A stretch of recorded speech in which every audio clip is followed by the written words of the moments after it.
Já, þá erum við komin á blaðsíðu 3 í verkefnahefti 2. Þá er það verkefni númer 7 sem biður okkur að búa til setningar til viðbótar við viðkomandi aðalsetningar og gera síðan hring umsagnar í hverju og einni setningu. Hér í lausninni gerði ég nú bara svona grænt yfir hverju og einu umsögn í staðinn fyrir hringinn, en það kemur auðvitað ekki að sök. Sjáum þá fyrst. Við erum sett hér með aðalsetningar. Ég fór í bæinn, er hérna ein sem við höfum hérna fyrst. Svona er hún þá. Síðan höfum við aðra, ég spurði, og svo höfum við þriðju, ég hugsaði til þín. Þetta eru alveg ágætis aðalsetningar hver sig og sýna okkur þá líkum leið að þær þurfi ekki endilega að vera alveg sjálfstæðar, sem sagt aðalsetningarnar, þótt teljist þó móðursetningin í viðkomandi málsgrein. Það til dæmis eins og ég spurði, myndum ekki segja að það gæti verið nóg sem heil málsgrein, það þyrfti að fá til dæmis andlag þá með sér eða þá fallsetninguna. Sjáum þá hér, þetta eru bara dæmi frá mér, það er hægt að gera þetta á svo rosalega marga vegu, en fyrst að beðið fyrst að bæta við aðalsetningu, þá myndum við þurfa að nota einhverja aðaltengingu, ég notaði hérna og þá kemur umsögnin síðan í nýju setningunni og svo kemur þá eins og andlagið í henni, blómvönd. Í næstu, þá þurfum við að búa til fallsetningu í kjölfarið og þá er kjörið að nota eitthvað að hávaff orðunum sem tengilið af því að það er líka umsögnin býður upp á það hérna spurði og þá hvort hann ætlaði á ballið passar þá líka ágætlega, það er þá komin hérna fallsetning með sinni umsögn og líkur þá hér. Að lokum áttum við að búa til með atvikssetningu í kjölfarið aðalsetningunni og þá þurfum við að finna atvikstengingu, til dæmis hér þegar, það myndi passa ágætlega og þá þegar ég heyrði þetta lag, getum við til dæmis sagt og það passar þá líka að þá fáum við eins og gæti komið atviksliður þarna eða þá atvikssetning eins og við erum þá búin að búa til. Næsta verkefni bað okkur að bæta inn tilvísunarsetningu inn í þessa hérna aðalsetningu. Þá höfum við hér aðalsetninguna, konan kom hingað í gær og athugum ef við erum beðin að bæta inn í tilvísunarsetningu, þá hlýtur það að þurfa að vera tilvísunarsetning sem lýsi frumlaginu nánar. Það hlýtur að liggja í hlutarins eðli ef við ætlum að kljúfa aðalsetninguna með tilvísunarsetningunni, þá hlýtur tilvísunarsetningin að eiga að lýsa frumlaginu nánar. Og það einmitt gerði ég þá hér, sjáðu þið, að þá er aðalsetningin ennþá hérna, konan kom hingað í gær, hún er ennþá hérna til staðar, en þá er ég búin að stinga hér inn tilvísunarsetningunni sem á blómabúðina og þá einmitt sjáum við tengiliðin sem passar við að þetta er tilvísunarsetning og líka, þetta passar líka við þá hlutverk tilvísunarsetningarinnar að lýsa nánar því aðalorði sem hún vísar til, alveg eins og einhvernir gera, þá erum við að lýsa konunni nánar. Svo áttum maður að búa til að lokum eftirfarandi málsgreinar sem verður byggðar svona upp, sjáu þið, eins og svona skammstafanir sín okkur, sett atvikssetningin fyrst og aðalsetningin svo, ein málsgrein, aðalsetning fyrst og fallsetning svo og í þriðja lagi aðalsetning fyrst og atvikssetning svo. Í fyrsta dæminu, þegar við þurfum að hafa atvikssetninguna undan, þetta köllum við undansetta atvikssetningu.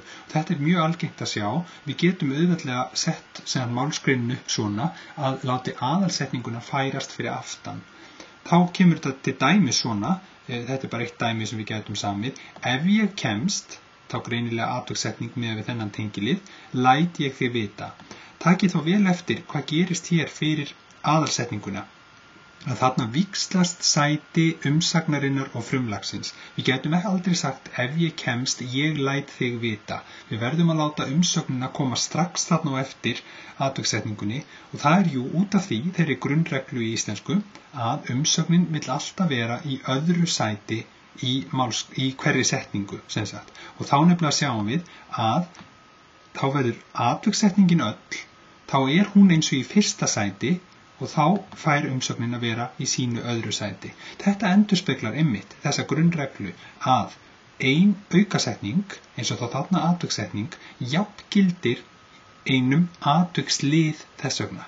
Þetta er þetta forvitnilega samspil milli þá hvernig setningar geta fallið í sama pláss eins og einn þá atviksliður eins og þarna hefði fallið. Næst áttum við að semja aðalsetningu pluss fallsetningu. þá bjó ég til dæmis svona: hann sagði mér að þú værir upptekinn. Notaði ég hérna tengiliðinn að, dæmigerður tengiliður fyrir fallsetningar, og þetta gengur ágætlega upp svona: greinilega 2 setningar með 2 umsögnum. Í þriðja lagi aðalsetning og atvikssetning, þá til dæmis svona: ég fór í skóla til þess að ég fengi góða vinnu. Hérna nota ég svona fleiriryrtan tengilið fyrir atvikssetninguna, og við sjáum þá líka, það gengur ágætlega upp hérna með 2 umsögnum, greinilega 2 setningar, önnur þeirra aðalsetningin, hinn þeirra greinilega atvikssetning.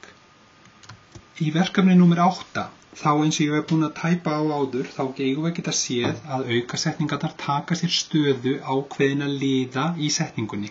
Samanber töflu 1 á minnisblaðinu, þar sem nefnt sem jafngildis aukasetningar. Það einmitt þetta samspil, eins og ég var að nefna núna rétt áðan, hvernig við getum séð að eins og hér fyrir ofan, að atvikssetning jafngildi einum lið og komi þannig þá í fyrsta sætinu og þar að leiðandi umsögnin í öðru sætinu í málsgreininni, að það sama getum við séð hér og eigum að spreyta okkur á hér í verkefni númer 8. Fyrst áttum við þá að búa til málsgrein með aðalsetningu og fallsetningu, svolítið bara eins og vorum að gera rétt áðan, og ég gerði hérna svona málsgrein: hann spurði hvort ég kæmist með. Greinilega fallsetning byrjar hérna á hvort og kemur þá í kjölfar aðalsetningarinnar. Ef við vildum nú taka í burtu þessa fallsetningu og sýna fram á að það sé rétt að það geti alltaf komið nafnliður í staðinn fyrir fallsetninguna, það að segja á þennan stað í setningunni geti komið nafnliður, ekki það að merkingin breytist auðvitað, þá til dæmis getum við sett hérna svona: hann spurði spurningar. Þá þá spurningar þarna nafnliður, sem þá í hlutverkinu andlag, fer þá nákvæmlega sama stað eins og fallsetningin myndi fara. Næsta dæmi: maðurinn sem vinnur í búðinni heilsaði mér. Það nákvæmlega sýnir okkur að við erum hérna með aðalsetningu og tilvísunarsetningu, þá sem felld inn í aðalsetninguna, búin að skjóta sér hérna inn í, þekkjum hana líka á tengiliðinum sem.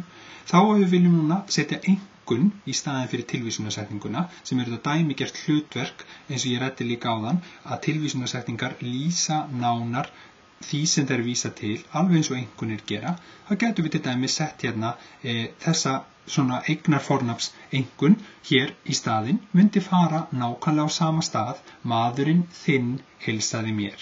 Sem sagt, þetta greinilega plássið fyrir svona tegundir af einkunn og þá líka tilvísunarsetningu. Síðan síðasta dæmið, aðalsetning pluss atvikssetning, þá getum við búið til svona setningu. Svo dæmis ég tekið: ég brosti þegar ég sá þig. Greinilega atvikssetning með tengiliðnum þegar hér, allt í góðu með það, og þá eigum við síðan að geta sett atvikslið hér beint á eftir sögninni, alveg eins og við vorum búin að setja heila atvikssetningu, getum við til að sett svona atvikslið: ég brosti fallega. Sýnir þá að þarna getur greinilega komið atviksliður, og það þýðir þá leið, þarna getur greinilega komið atvikssetning. Það þetta samspil sem við þurfum að átta okkur á, sem þetta pláss, eins og þetta sæti í setningunni, mögulegt að í boði, getum við sagt, fyrir jafnt viðkomandi lið og viðkomandi tegund setningar. Síðasta verkefnið á blaðsíðu 3 ætti að vera ágætlega kunnulegt, það verkefni númer 9, þar sem við erum að finna dæmi eftirfarandi atriði sem eru nefnt þarna síðan með bókstöfum A til G fyrir neðan textabrótið og skrifa á viðkomandi línur. Nú þetta svolítið öðruvísi sett upp hér í lausninni, út af ég vildi reyna að sýna fram á öll dæmin sem að væru möguleg. Maður áttu þetta bara að nefna, til dæmis í A, 2 forsetningaliði og svo framvegis, en hér ég þá búin að merkja með appelsínu gulu alla forsetningaliði í textanum sem hefði þá verið hægt að nefna. Það er mjög mikilvægt í verkefni eins og þessu að átta sig á vinnulaginu. Maður skrifar einfallega á þá viðkomandi línu, skrifar maður einungis það sem beðið hverju sinni. Við getum til dæmis þá séð dæmi það hér, þar sem í C, þar sem beðið einfallega nafnlið í hlutverkinu sakfelling, að þá eina dæmið sem við höfum það í þessum hérna texta aflangur trékassi. Svo þá skrifum við bara það og ekkert annað. Við getum líka þá rökstuð þetta rétt aðeins. Af hverju þetta greinilega nafnliður í hlutverki sakfellingar? Jú, aðalorðið trékassi og tekur síðan bara með sér einkunnina aflangur. Svo þetta greinilega nafnliður.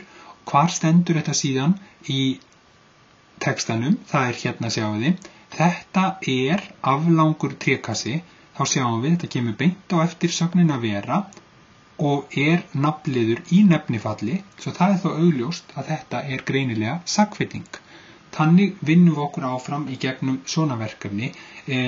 Við gætum til dæmis skoða þá fá dæmi, til dæmis dæmi forsetningaliði, sjáum hér í desember, forsetningin og nafnliðurinn, það alltaf þetta grunnform auðvitað forsetningaliðar, verður að vera forsetningin og nafnliðurinn sem kemur á eftir. Við höfum til dæmis hér dæmi þar sem við höfum einkunn á nafnliðnum líka í innri kjallaranum, annars hinir forsetningaliðirnir allir einfaldir, það að segja bara forsetning pluss 1 stakt nafnorð sem þá nafnliðurinn sem þá fylgir með. Síðan það 3 nafnliði í hlutverki frumlags. Þá þetta hægt að velja mjög margt þar. Við þurfum bara einfaldlega að finna gerandan hverju sinni. Þar þurfum við að passa okkur á nokkrum stöðum að taka örugglega liðin í heild. Sjáðu þetta eins hér. Sjálf hátíðin. Að þá sjálf að lýsa aðalorðinu hátíðin, þessna fer það saman. Líka hérna, við krakkarnir. Þetta líka saman frumlagið. Hér líka, hvert einasta epli. Hér verið að lýsa eplinu, hverju og einu, með þessum viðbótarorðum. Þess vegna þurfum við að hafa það allt saman, þá frumlagið. Innri mætti telja sem einkunn, aflangur sömuleiðis. Já, við áttum ennþá að skoða hér. Andlögin, það eru 2 andlög þarna, þegar hann annars ber eplakassan, hérna í kjölfarið að sögnina bera, og líka setur kassan. Þetta eru hvoru tveggja dæmi andlag. Við sjáum þá nafnlið sem komin í aukafall beint á eftir sögninni. Ég merkti atviksliðina með grænu, því þeir eru líka dálítið margir, eins og ég geti séð hérna í textanum, svo það væri hægt að nefna sitt lítið af hverju þar. Og að lokum höfðum við eina atvikssetningu í þessum texta, eina einustu, og við þekkjum hann auðvitað á tengiliðnum þegar pabbi ber eplakassan upp brekkuna. Og við sjáum þá, ef við viljum skoða það í samhengi, hvernig sú málsgrein hljómaði í heild, þá hún hérna. Sjálf hátíðin byrjar, þá aðalsetningin, og svo byrjar þá atvikssetningin þegar pabbi ber eplakassan upp brekkuna.